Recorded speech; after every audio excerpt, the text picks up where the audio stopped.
5 question solve करायचे, त्याच्यासाठी आपल्याला वेळ दिला होता. त्याचे आन्सर टाकतो मी. चेक करून आपापलं मार्क टाकायचंय. Out of 20 with negative marking.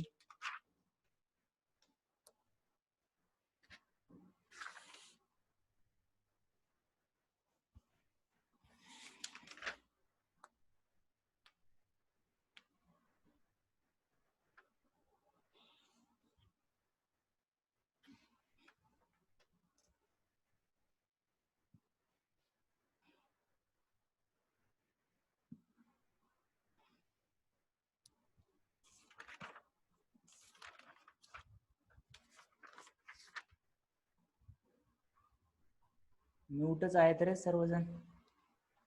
Mute झाले नाहीत का कोणी? म्यूट आहेत सर्वजण, म्यूट आहेत. Good morning all of you. चला क्वेश्चन सॉल्व्ह करायचे आपल्याला.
झालं का? मी आन्सर पोस्ट करतोय पहा.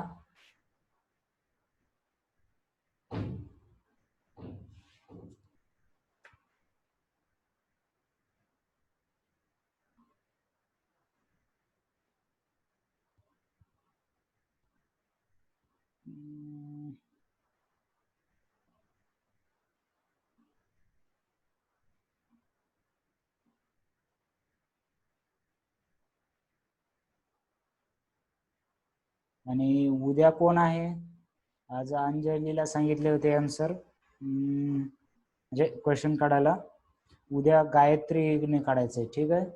सो उद्या गायत्रीने एक एक दिवस बस आहे आपल्याला. जर अजून जर कोणी नसेल तर आपण रिपीट करूया. सो उद्या गायत्री क्वेश्चन टाकेल.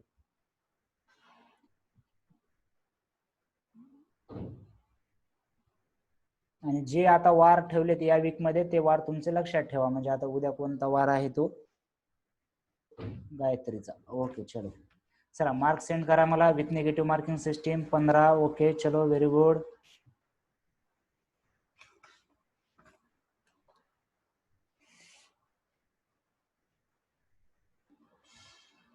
पंधरा. ओके. कोणाचं एकच चुकलाय का सर्वांचाच? चला सर्वांनी सोडवायचे. मार्क का बरं येत नाहीत सर्वांचे?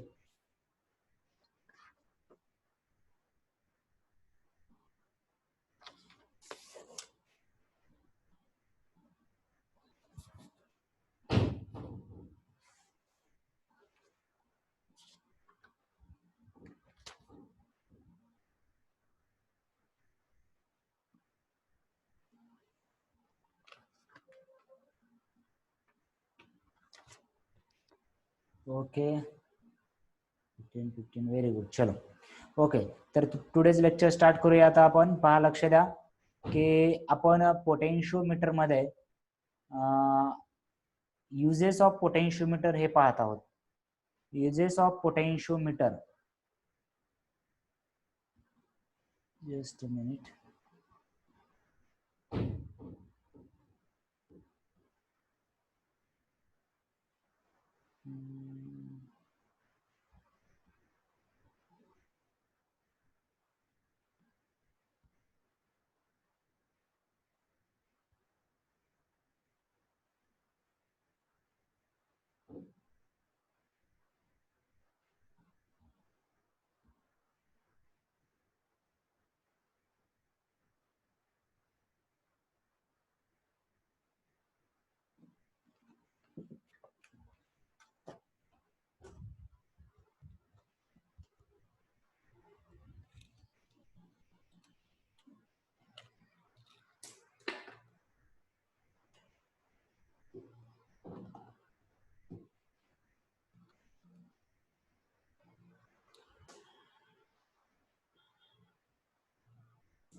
दोनच पोर्ट आहेत. ओके चलो. तर पहिलं यूज पाहिलं होतं आपण. पहिलं यूज काय होतं सांगा बरं मला. पहिलं यूज ऑफ पोटेन्शिओमीटर. पोटेन्शिओमीटरचं पहिलं यूज जे आहे ते काय आहे? With negative marking system. Okay चलो. पहिलं यूज जे आहे पोटेन्शिओमीटरचं, जे आपण पहिलं यूज पाहिलेलं आहे, to find the EMF of cell. तर ईएमएफ चा सेल फाइंड करतो आपण. त्याच्यामुळे ईएमएफ चा काय फाइंड करत आहोत? सेल फाइंड करत आहोत. तर लक्षात घ्या आता,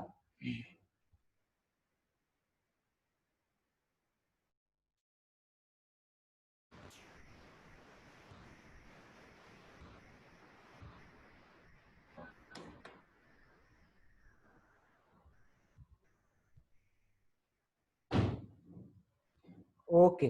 तर पहा, लक्ष द्या की ईएमएफ, सेल ऑफ ईएमएफ असलं पाहिजे to find the cell of EMF of cell. Okay, ते ऍडजस्टमेंट करत होतो त्याच्यामुळे इकडे तिकडे भरकटलो आपण, पण आता नाही भरकटायचं. ओके, तर starting with next use of, okay सर्वच यूज सांगितले आपण. तर स्टार्टिंग नेक्स्ट यूज काय आहे पहा, टू कम्पेअर म्हटलंय आपण. To compare.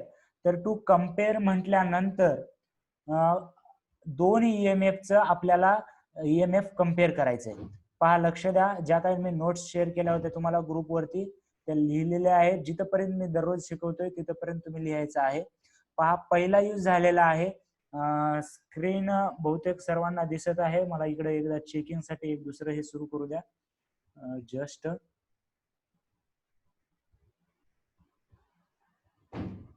की पोटेन्शियल ग्रेडियंट झालेलं आहे आपलं. त्याच्यानंतर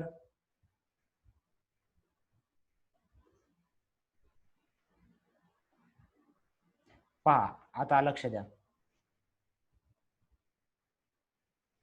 की सेकंड यूज पाहायचं आपल्याला. आणि सेकंड यूज पाहत असताना ऐसा क्यों हो रहा है?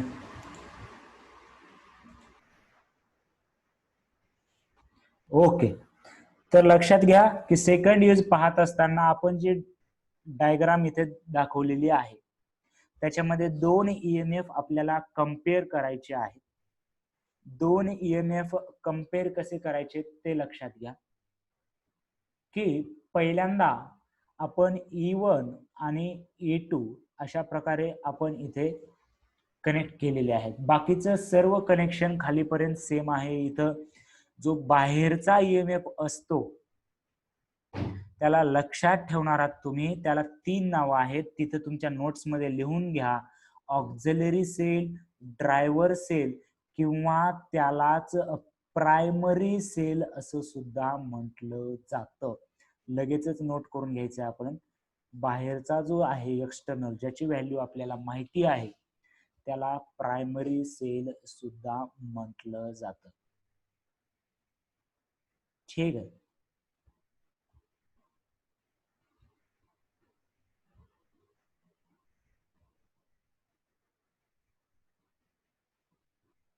त्याच्यानंतर पहा आता की आपण आता दोन कम्पेअर करायचे, त्याच्यामुळे E1 आणि E2 कनेक्ट केलेले आहेत. तर जर तुम्ही लक्ष देऊन पाहत असाल तर तुम्हाला लक्षात आलं पाहिजे की E1 आणि E2 कशी कनेक्टेड केलेले आहेत. याचा पॉझिटिव्ह याच्या पॉझिटिव्ह सोबतच असला पाहिजे. काल पाहिले आपण की हे पॉझिटिव्ह आणि बॅटरीचा पॉझिटिव्ह हा सेम याला कनेक्ट असले पाहिजेत. आणि तसंच त्याच पद्धतीने आपण E2 सुद्धा कनेक्ट केलेला आहे. आणि आता दोन स्विच वापरलेले आहेत, K1 आणि K2. आता लक्षात द्यायचं, मी सुरुवातीला K1 चालू ठेवणार आहे, म्हणजे K1 इज अ क्लोज्ड. चालू म्हणजे क्लोज्ड असते याच्यामध्ये, स्विच ऑन म्हणजे क्लोज. आणि K2 is left as open. पहिली केस काय आहे पहा, K1 जो आहे तो क्लोज केलेला आहे आणि K2 जो आहे तो ओपन केलेला आहे. म्हणजे हे वरचं सर्किट चालणार आहे, हे बॅटरी जणू काही नाहीच आहे असं असणार. मग हे बॅटरी जर नसेल तर काय होणार पहा, आपल्याला माहिती आहे सुरुवातीला समजा पहिल्या पॉइंट मध्ये या केसमध्ये बॅलन्सिंग लेंथ L1 आली. या केसमध्ये बॅलन्सिंग लेंथ किती आलेली आहे? L1. Therefore we can say that E1 is equal to आपला काय आहे formula L1 into K, where K is काय आहे सांगा मला, K is a potential gradient. K काय असतो, पोटेन्शियल ग्रेडियंट, राईट. तर त्याच्यामध्ये किंवा तुम्ही I सिग्मा L1 पण लिहू शकता, I सिग्मा L1. आता नेक्स्ट केस ही फर्स्ट केस होते ज्यामध्ये K1 इज क्लोज आणि K2 is open. If we now using second case where K2 kept as a close and K1 kept as open, म्हणजे पहा की ही बॅटरी आता चालू आहे, ही बॅटरी बंद आहे, असंच होईल आपलं सर्किट.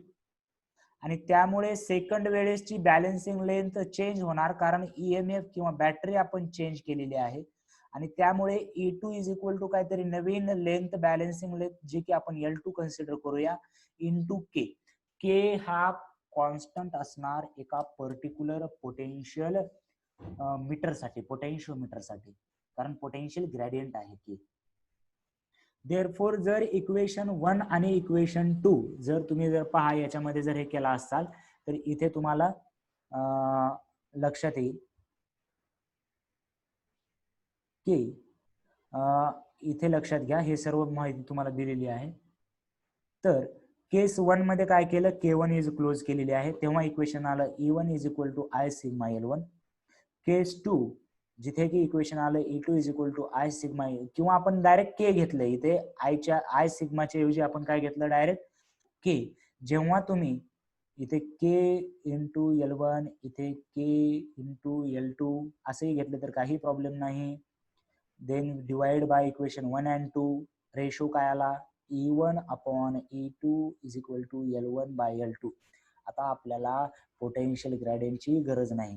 जर आपल्याला एक ईएमएफ माहिती आहे, दुसरा फाइंड करायचा, तर पहिला लावायचा त्याची बॅलन्सिंग लेंथ फाइंड करायची, दुसरा लावायचा त्याची बॅलन्सिंग लेंथ माहिती करायची. आपल्याला एक माहिती असलेल्यापैकी ईएमएफ आपण माहिती असणार आणि E1 कॅल्क्युलेट करणार, E2 माहिती असलेला वापरणार.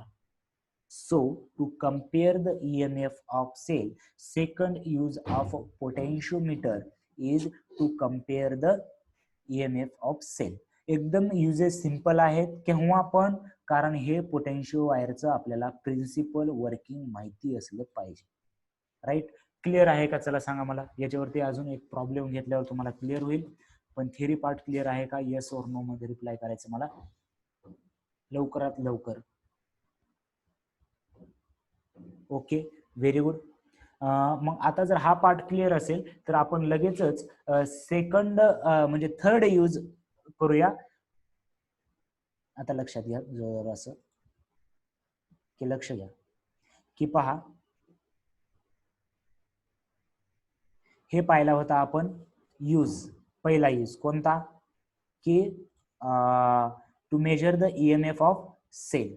त्याच्यानंतर दुसरा यूज काय पाहिला, to compare the EMF of cell पाहत आहोत. आता दुसऱ्या यूज मध्ये आपण दोन टाईप पाळलेत. आता ही जी टाईप होती ही डायरेक्ट मेथड होती, पहा लक्ष द्या, आपण याला डायरेक्ट मेथड लिहिलेला आहे किंवा याला इंडिव्हिज्युअल सेल मेथड किंवा सेपरेट मेथड म्हणतात. सर्व नावं एकच आहे. कसं, बाबल्या, पिंटू, बाळ्या, चिंक्या, कसं, कारण आपण याच्यामध्ये या नावावरूनच आहे की डायरेक्ट मेथड यूज केली, त्याच्यामध्ये एक एक कनेक्ट केला. आपण पहिल्यांदा E1 कनेक्ट केला आणि त्याच्यानंतर E2 कनेक्ट केला, म्हणूनच याला सेपरेट मेथड असं सुद्धा म्हटलं जातं. लक्षात आलं का? दुसरा यूज त्याच्यामध्ये ही पहिली मेथड पाहिली आपण, by direct method or individual method, or it is also called as a separate method in which we two EMF are connected one by one. दोघही एकदाच ऍट अ टाइम कनेक्ट केले गेले नाहीत, म्हणून याला इंडिव्हिज्युअल मेथड असं म्हटलं जातं. क्लिअर आहे का? सेकंड यूज मधली पहिली मेथड पाहिली आपण, सेकंड यूज मधली पहिली मेथड, राईट. ओके, नाव पहा, लक्षात घ्या लगेच. सेकंड तेच यूज कम्पेअरच करायचे आपल्याला, पण आता दुसरी मेथड वापरायचे. दुसरी मेथड काय आहे, E1 बाय E2 फाइंड करायचंय, E1 बाय E2 फाइंड करायचंय, पण कोणत्या मेथडने करायचंय, कॉम्बिनेशन मेथड, किंवा यालाच आपण म्हणणार आहोत सम अँड डिफरंट मेथड, राईट.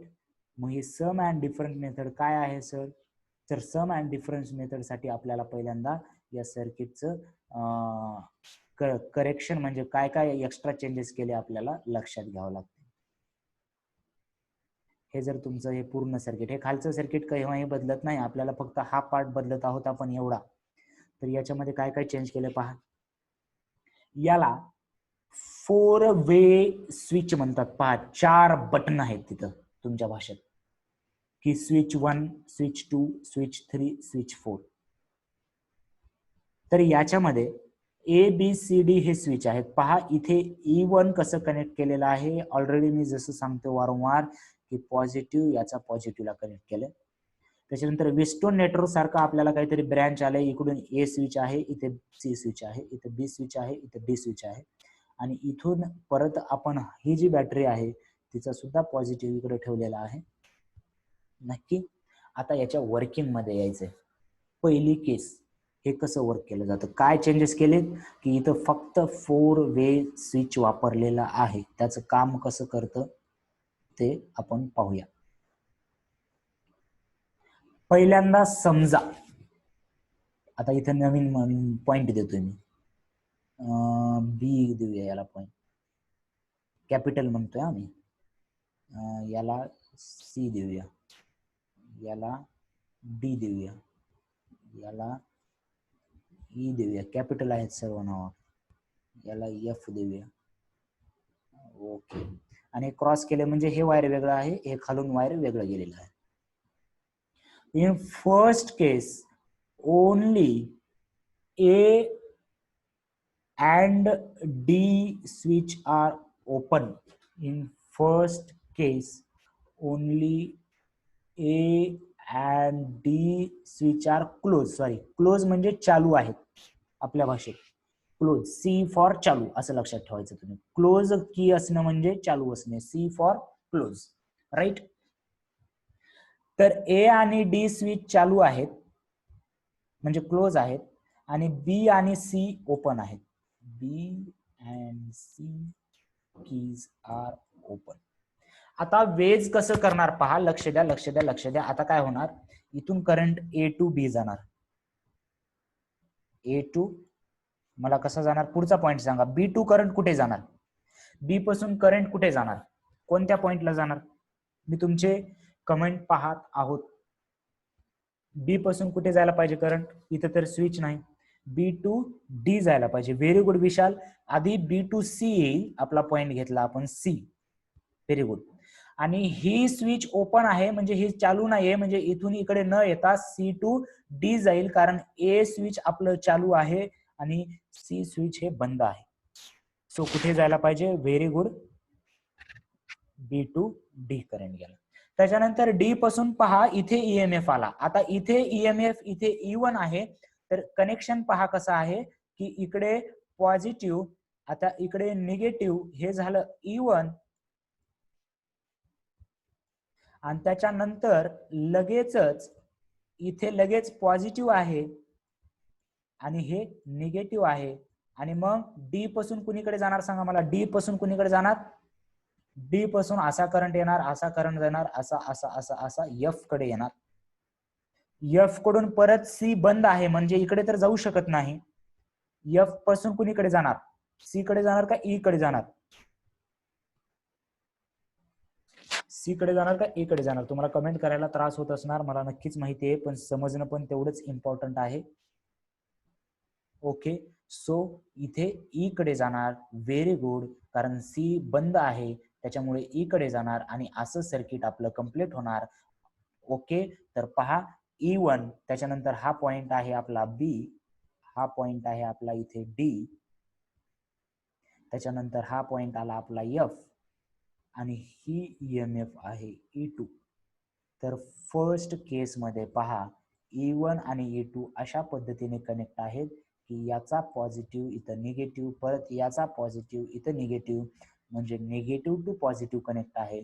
आणि असं असल्यानंतर तुम्हाला माहिती आहे की हे दोन सेल अपोज करतात का असिस्ट करतात. 11th मध्ये पाहिलेलं आहे आपण, अपोज करतात का असिस्ट करतात, किंवा आता पण सांगितलं मी की अपोज असिस्ट आपण सांगितलेलं आहे. पॉझिटिव्ह निगेटिव्हला कनेक्टेड आहे, assist, very good very good. So total EMF will be E1 plus E2. Total EMF will be E1 plus E2, and suppose the balancing length is L1, therefore we can write E1 plus E2 is equal to K into L1. E1 plus E2 is equal to K into L1. हे झालं first केस. हे काय झालेलं आहे, first केस.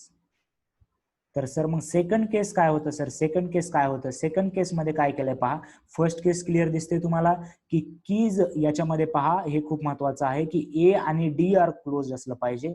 बोर्डामध्ये जर आपल्याला cases discuss करता आलं तर हे लिहिता आलं पाहिजे, आणि डायग्राम लक्षात ठेवलं की हे काही अवघड नाही, हे लाईन टू लाईन पाठ करायची काही गरज नाही, फक्त कन्सेप्ट क्लिअर झाला की हे लक्षात राहणार तुम्हाला. सो ए आणि डी जर क्लोज झाले, सी आणि बी जर ओपन झाले, तर E1 and E2 are help each other and K dash should be slide on balancing length L1, therefore E1 plus E2 is equal to काय लिहू शकतो आपण, हे I सिग्मा लिहा किंवा यालाच K करून टाका. आणि इथे तुम्हाला पाहिजे असेल तर डायग्राम काढा. फर्स्ट केस मध्ये दोन सेल असे कनेक्टेड आहेत, E1 आणि E2, राईट. इथे डायग्राम अशी काढून टाका म्हणजे तुम्हाला समजेल. E1 आणि E2 असं कनेक्शन आहे.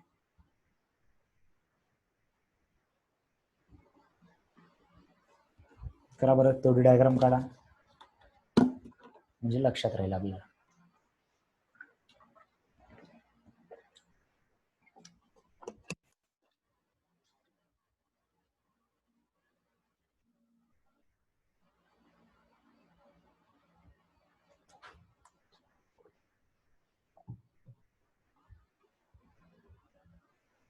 चलो सेकंड केस काय आहे पहा. आता सेकंड केस काय करायचं आपल्याला, सी आणि बी क्लोज करायचे, म्हणजे आधीच्या केसमध्ये ज्या बंद होत्या ते चालू करायच्या, ज्या चालू होत्या त्या बंद करायच्या. मग आपण परत सर्किट पाहूया काय होते ते पाहूया याच्यामध्ये की नेमकं काय झालं बाबा. आता काय झालं, आता काय झालं की आपले सर्व पॉइंट तर आहेत इथं जसे तसे, की याच्यामध्ये मी आता काय केलेलं आहे की ही बंद आहे, ही पण बंद आहे, ही चालू आहे. इथून करंट येणार, E1 इथं जाणार. E1 बॅटरी पहा, सेकंड केसची डायग्राम मी इथं काढतोय की E1 इकडे पॉझिटिव्ह आहे, इकडे निगेटिव्ह आहे. हे आहे E1, आणि त्याच्यानंतर आता सी ला आलं हे कारण चालू आहे. F ला आता कुणीकडे जाणार, ई कडे जाणार का वरती जाणार सांगा बरं, डी कडे जाणार, ई कडे जाणार का डी कडे, कारण डी हा ही स्विच क्लोज आहे त्याच्यामुळे ई कडे तर जाऊ शकत नाही. मग त्याच्यामुळे असा करंट जाणार, असा करंट जाणार, असा करंट जाणार, आणि जात असताना पहिल्यांदा निगेटिव्ह टर्मिनल आलं म्हणजे इथे निगेटिव्ह टर्मिनल काढणार मी आणि नंतर पॉझिटिव्ह टर्मिनल काढणार. हे आहे E2, हे आहे E2. त्याच्यानंतर हे डी कडे जाईल, मग हे चालू आहे, हे ई कडे येईल, आणि मग असं सर्किट कंप्लीट होईल for second case, right. So तुम्ही याच्यामध्ये असं लक्षात ठेवू शकता, when C and B are closed, A and D are open, then काय आहे आपल्याला, in this case EMF opposes each other. हे डायग्राम सुद्धा इथे तुम्ही काढून घेऊ शकता. हे निगेटिव्हला कनेक्ट आहे, निगेटिव्हला, आणि आपण लक्षात ठेवलंय की पॉझिटिव्ह कनेक्ट असेल किंवा निगेटिव्ह कनेक्ट असेल, they are oppose each other. Therefore, total EMF will be E1 minus E2. E1 minus E2. Therefore, if balancing length in that case is L2, जर घेतली आपण बॅलन्सिंग लेंथ, जर काय घेतली आपण L2, therefore E1 minus E2 is equal to K into लिहा किंवा I sigma लिहा, काही प्रॉब्लेम नाही. जर दोन इक्वेशन डिवाइड केले तुम्ही तर तुम्हाला हे फायनल आन्सर भेटेल. इथपर्यंत क्लिअर आहे का, नोट्स तुमच्याकडे लिहिलेले आहेत, राईट. सो इथपर्यंत क्लिअर आहे का, ओके. आता पहा याच्यामध्ये की कंपोनंडो डिव्हिडंडो एक अशी प्रॉपर्टी असते मॅथ मध्ये, ज्यांचा की आपण आपला संबंध आपण तेव्हाच तोडून टाकलाय, की याच्यामध्ये कंपोनंडो डिव्हिडंडो म्हणजे वर जाऊन ऍडिशन करायचं खालचा न्युमरेटर. समजा हे तुम्हाला कळेलच आहे, E1 हे सांगायची गरज नसली पाहिजे आपल्या विद्यार्थ्याला, पण E2 प्लस परत खालचा वर प्लस करायचा. खालचा कोण प्लस केला मी? E1, आणि हा तर मायनस आहे, मग जशाच तसा हा कोण राहणार? E2. म्हणजे वर काय झालं पहा, E1 plus E2 plus E1 minus E2, आणि खाली मायनस करायचं असतं. म्हणजे मी जर असं केलं E1 प्लस E2 आणि मायनस करायचं असतं, मग हे मायनस होणार आणि हे प्लस होणार. Therefore minus E1 plus E2, आणि जे लेफ्ट साईडला केलंय तेच आपल्याला राईट साईडला करायचे. म्हणजे खालचा वर नेऊन प्लस करायचा. इकडे काय होणार? L1 प्लस L2 आणि खाली मायनस करायचं असतं, L1 मायनस L2. तर हे E2 प्लस आणि E2 मायनस कॅन्सल, हे plus E1 minus E1 cancel. 2E1 upon 2E2 is equal to L1 plus L2 upon L1 minus L2. That is our formula. E1 upon E2 जर आपण calculate केलं तर याच्यामध्ये पहा की formula काय आहे? L1 plus L2 upon L1 minus L2. परत एकदा फॉर्म्युला पहा की याच्यामध्ये E1 upon E2 is equal to L1 plus L2 upon L1 minus L2. पहिला आणि दुसऱ्या मेथड मधला फॉर्म्युला वेगवेगळा आहे, हे लक्षात आलं का तुमच्या? क्लिअर आहे का सर्व? मला सांगा इथपर्यंत.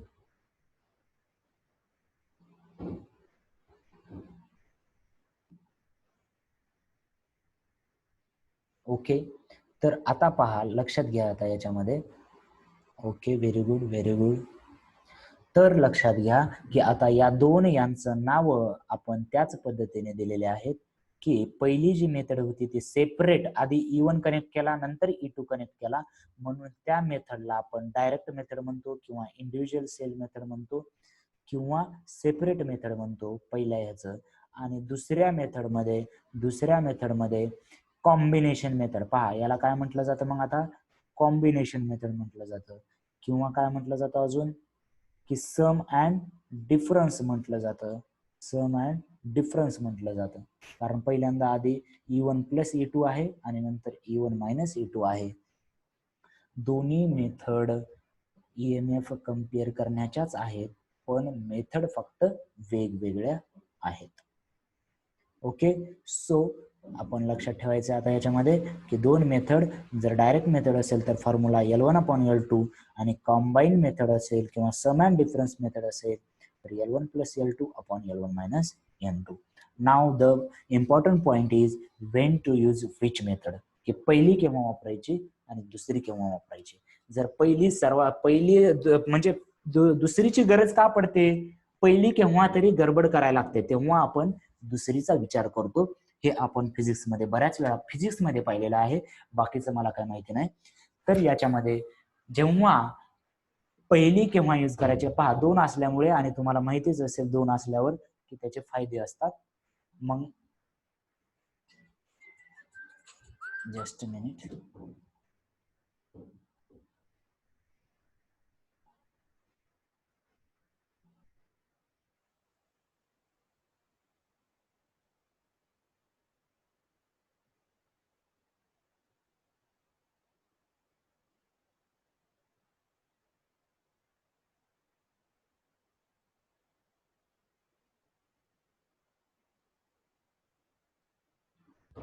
तर लक्षात घ्या की दोन मेथड केव्हा वापरायच्या, पहिली केव्हा वापरायची, दुसरी केव्हा वापरायची, हे खूप महत्वाचं आहे. पहिलीच्या वेळेस दुसरी वापरून जमणार नाही, दुसरीच्या वेळेस पहिली वापरून जमणार नाही.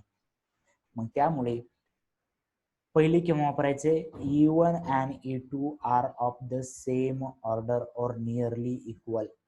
For example, if E1 is 20 volt असेल आणि E2 इज 50 व्होल्ट असेल, तेव्हा कम्पेअर करण्यासाठी तुम्ही पहिली मेथड वापरू शकता, राईट. आणि E1 is too much greater than E2, that is E1 समजा काहीतरी आहे 1000 व्होल्ट आणि E2 आहे काहीतरी 50 व्होल्ट. E1 आहे 1000 व्होल्ट आणि E2 आहे 50 volt. So in that case we should use the second method because the order is not same. पहा हे गोष्टी आपण हजारात करतोय आणि हे 50 करतोय, त्याच्यामुळे सेकंड मेथड वापरायची. आणि जेव्हा दोन्ही कंपॅरेटिव्हली सेम असतील, कंपॅरेटिव्हली म्हणतोय, आपल्याला एक्झॅक्ट व्हॅल्यू माहिती नाही, त्याच्यानंतर ते आपण पोटेन्शियल मेथड यूज करायला. सो कंपॅरेटिव्ह साठी फर्स्ट मेथड जेव्हा ऑर्डर इक्वल आहे आणि त्याच्या वेळेस E2. आणि केव्हा काय झालं याच्यामध्ये E1 E2 मध्ये आपण हा जो आहे तो एरर सुद्धा मिनिमाइज करू शकतो आपण दोन मेथड वापरून. तर हे पण पॉइंट क्लिअर झाला का की केव्हा कोणती वापरायची, हा पण पॉइंट क्लिअर झाला का?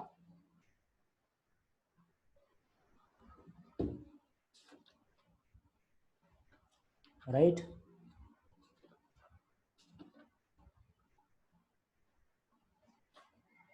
Okay, then we will solve some problem based upon this. Write down the problem. Write down the problem.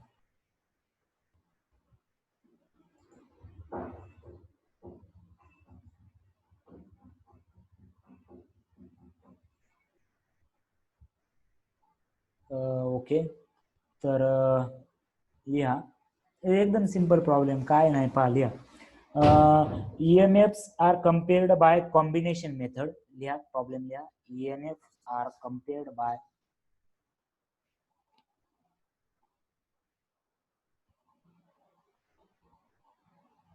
हे काय मेसेज केले तर वन मोर काय पाहिजे विशाल तुला?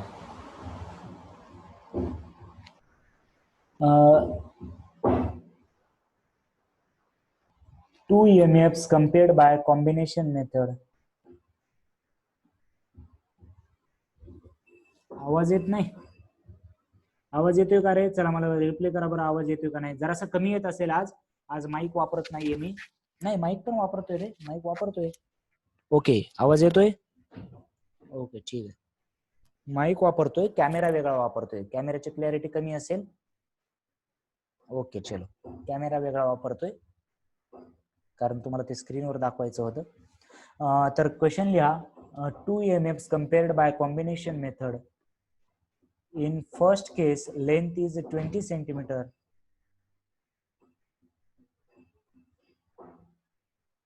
In first case, length is 20 centimeter, and in second case,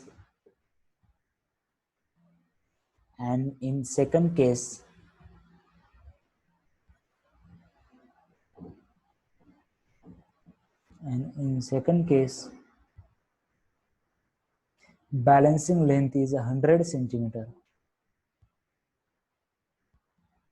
Balancing length is 100 centimeter. Find the E1 by E2.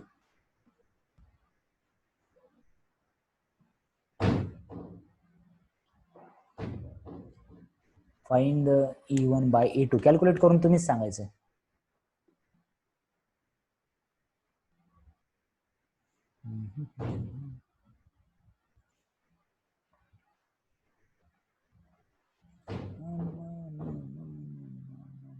पहा आपल्याला काय दिलेलं आहे, कोणती मेथड यूज केलंय, कॉम्बिनेशन मेथड, म्हणजे सेकंड मेथड यूज केली गेलेली आहे. त्यालाच आपण सम अँड डिफरन्स मेथड सुद्धा म्हणतो. आपण सम अँड डिफरन्स मेथड सुद्धा आपण म्हणतो. तर त्याच्यामध्ये आपल्याला दिलं गेलेलं आहे की पहिल्याच्या वेळेस जी लेंथ आहे ते 20 सेंटीमीटर दिलेलं गेलेलं आहे आणि दुसऱ्याच्या वेळेस जी आहे ती 100. यांचं युनिट रेशो घ्यायचंय, त्याच्यामुळे सेंटीमीटर मध्ये असेल तरी चालतंय, फक्त दोघं एका युनिट मध्ये असले पाहिजे. 20 सेंटीमीटर 100 सेंटीमीटर. बऱ्याच जणांनी फॉर्म्युला वापरला असेल E1 अपॉन E2, जसं की आमच्या सरांनी सांगितलंय की E1 upon E2 is equal to काय आहे फॉर्म्युला, चला सांगा लवकर. L1 plus L2 upon L1 minus L2, L1 minus L2. तर आता यामध्ये हे L1 आहे, लक्षात घ्या. तर इथे काय केलं असेल तुम्ही, 20 प्लस 100 केलं असेल आणि इथे 20 मायनस 100 केलं असेल आणि मग त्याच्यामुळे तुमचं जे आन्सर असेल ते -3/2 आलं असेल. पण लक्षात घ्या हे मायनस केव्हाच नसतो रेशो, म्हणून आपण काय करायचंय, एव्हरी टाइम आता तिथे नोट करून लिहून घ्यायचे. कारण बऱ्याच जणांना तुम्ही -3/2 आले का नाही आन्सर, -120/80 आला असेल तुमचं, कारण हे 20/-100 -80 येणार. सो देअरफॉर नोट करून लिहून घ्या तिथे की always L1 should be higher than L2. L1 ची जी व्हॅल्यू असेल ती L2 पेक्षा हायर असली पाहिजे.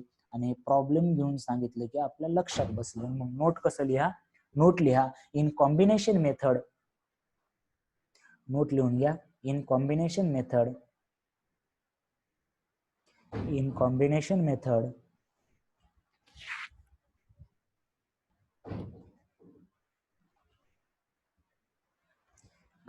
combination method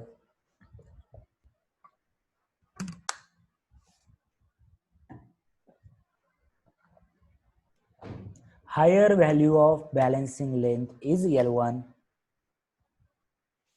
higher value of balancing length, higher जी व्हॅल्यू आहे ती नेहमी L1 घ्यायचं, म्हणजे सर्वात मोठी आहे जी ती L1 घ्यायचं.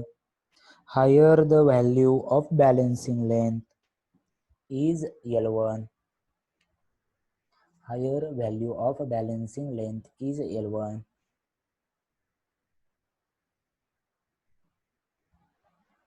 whereas lower value is L2.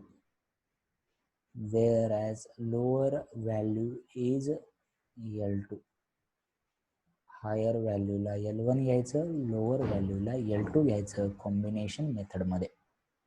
Combination method मध्ये म्हणतोय, नाहीतर आधीच्या ह्याच्यात घ्याचाल पहिल्या डायरेक्ट मेथड मध्ये. ठीक आहे. तर आता मग याचा आन्सर काय आलं पाहिजे, ऍक्च्युली 100 + 20 अपॉन 100 - 20. ऍक्च्युली फक्त मायनस येणार नाही, बाकी सर्व मॅग्नेट्यूड तर सेमच राहील. 120 अपॉन 80 that is 3/2. सर आपकी हैंडराइटिंग तो पहले ही गंदी थी, पहले ही थोड़ी गंदी थी, क्या अब इतनी गंदी निकाल रहे हो, है का नहीं? ओके चलो 3/2. Clear all drawings. ओके. अजून एक सिंपल प्रॉब्लेम घ्या. सिंपलच आहेत याच्यामधले प्रॉब्लेम, एकदम सिंपल आहेत, तुम्ही सॉल्व्ह करायचे. फक्त हे तुम्हाला लक्षात राहण्यासाठी हा प्रॉब्लेम घेतला होता. लिहा EMF is balanced with 30 centimeter length. EMF is balanced with 30 centimeter length.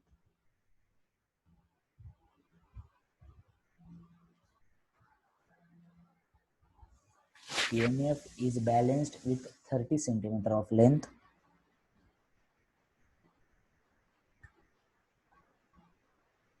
Whereas other cell is balanced at 120 centimeter.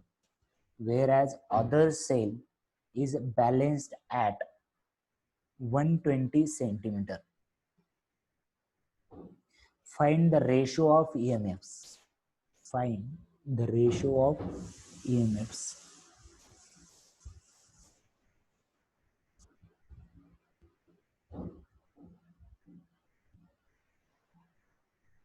चला एकदम सिंपल, फक्त मला कोणता मेथड, डायरेक्ट मेथड असेल तर डी करा, कंबाईन मेथड वाटत असेल तर सी टाइप करा.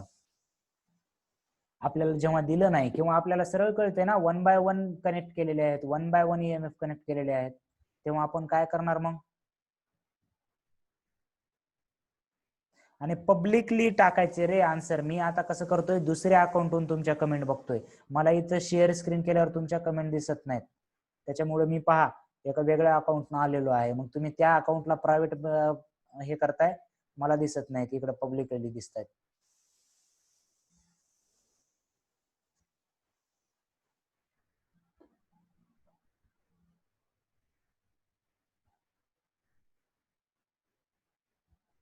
ओके चलो, तर आन्सर काय आहे ते सांगा मग आता.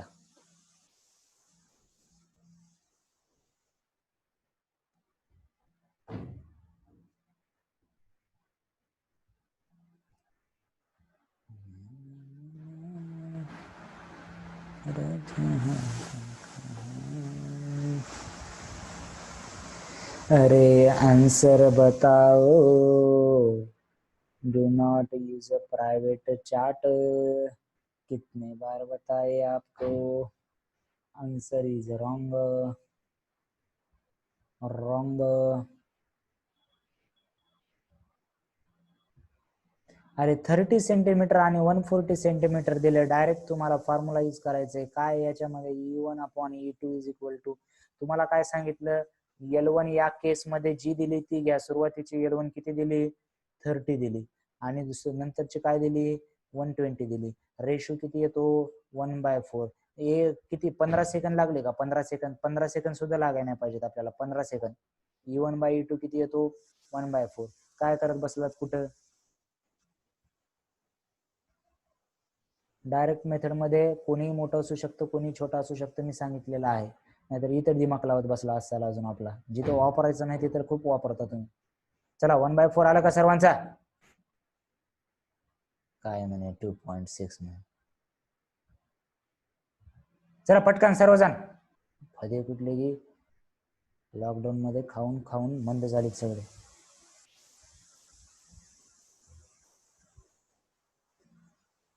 हा चलो, तर हे प्रॉब्लेम क्लिअर आहेत. पहा, आपण आज 2 टाईपच्या मेथड पाहिल्या. त्या दोन्ही टाईपच्या मेथड कशासाठी वापरल्या जातात, compare the EMF of cell, compare of EMF of cell साठी वापरल्या जातात.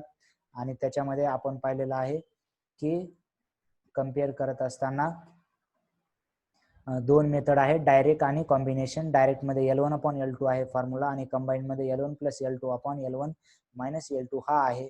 आणि तिथं केव्हा कोणती वापरायची मेथड ते पण पाहिलेलं आहे. लास्ट बीट फॉर टुडे, हे लास्ट बीट पाहणार आहोत आपण टुडे.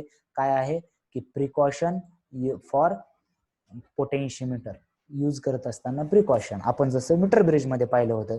प्रिकॉशन काय घ्यायचे असतात, कारण सांगा बरं, प्रिकॉशन काय घ्यायचे असतात,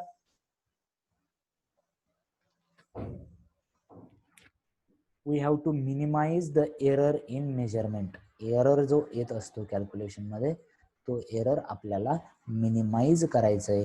त्याच्यामुळे आपल्याला काही प्रिकॉशन घ्यायचे. प्रिकॉशन काय काय घ्यायचे पहा, की एवढं लक्षात ठेवायचंय, या ईला काय म्हणतात सांगा आता मला.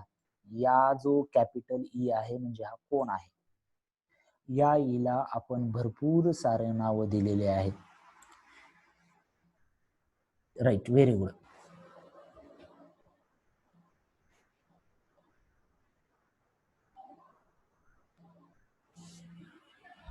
या ईला आपण भरपूर सारे नाव दिलेले आहेत.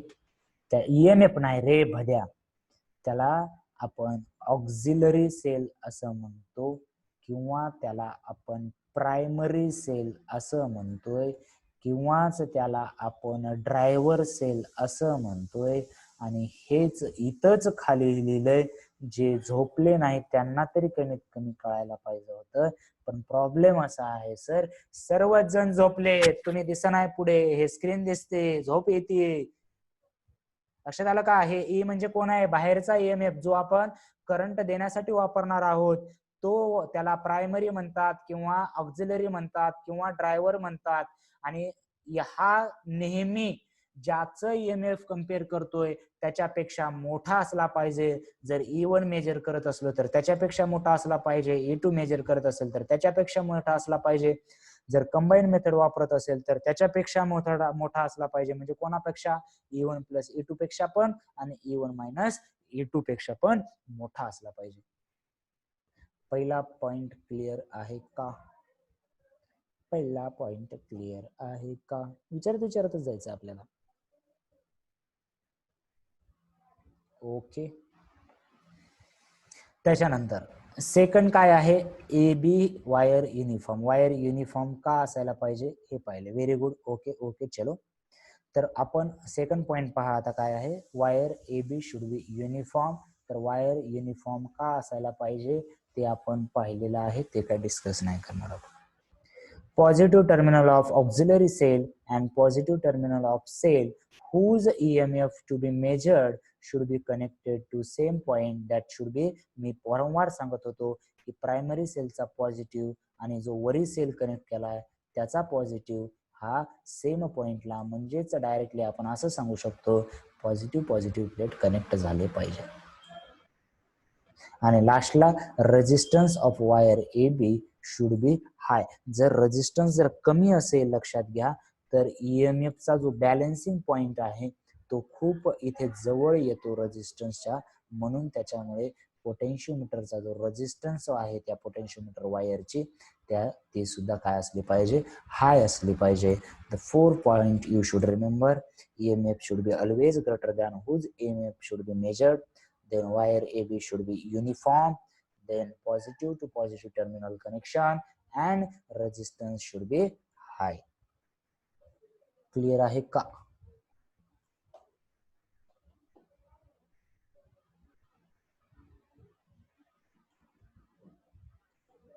ओके, सो काय झालं, काय अडचण आहे विशाल?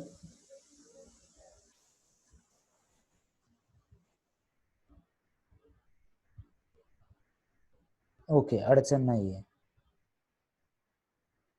ओके, चलो ठीक आहे. So I think we should stop here, कारण याच्यामध्ये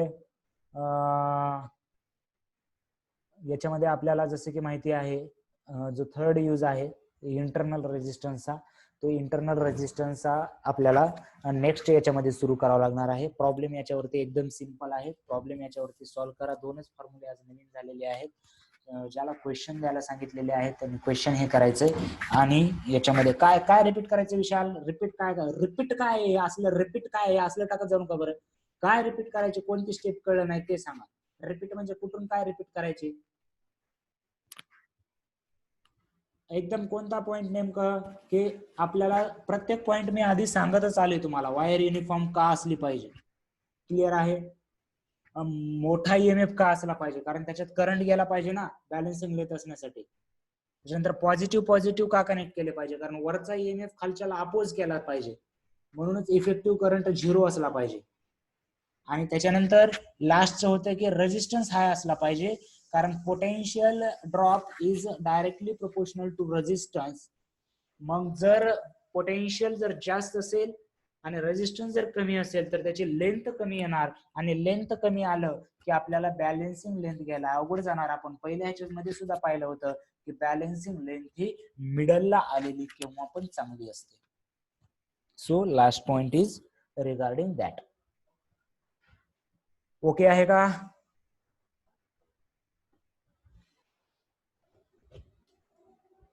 ओके, चलो then bye everyone, have a great day. Problem solve करायचे डेली, काय अडचण असेल तर विचारत चालायचे. याच्यामध्ये पोटेन्शियोमीटरच्या 2 युजेस पाहिलेले आहेत आपण. थर्ड इंटरनल रेजिस्टन्सचा यूज आपण उद्या पाहूया. Bye, have a great day. Bye everyone.